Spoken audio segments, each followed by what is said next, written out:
I think it was Dylan Naylor, who does the Fireballs comics, he was asked if he could do a TISM comic, but unfortunately he was pretty busy at the time doing Fireballs comics, and he knew that both Mark and myself were mad TISM fans, so he handballed it to us.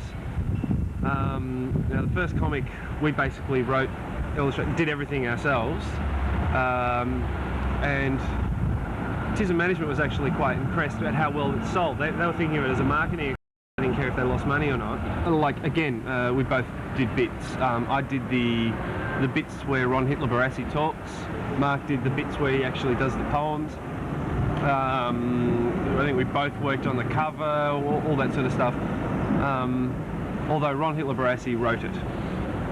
We did not write Take Drugs, Kids Did Me No Harm. They ended up wanting to do a second one.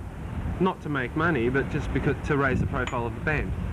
And this time, TISM themselves actually got a bit excited about the project, and that's why they actually wrote it. In order to distribute it, we first printed up the copies. We went to speak to lawyers because we knew that there were problematic areas.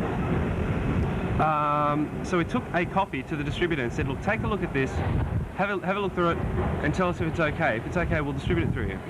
A week later, we get a call saying, yep, not a problem, send us 5,000.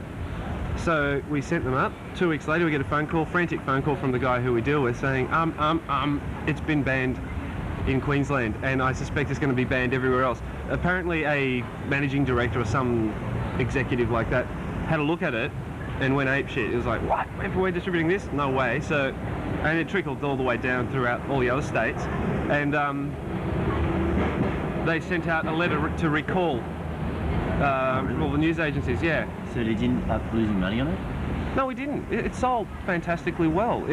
I suspect that the majority of the news agents just sort of got the letter and said, yeah, right. And so I think we did lose some sales, but we didn't lose money on it. At the end of the day, there was a profit. I think we sold 40%, which is, you know, ridiculously high for an Australian comic.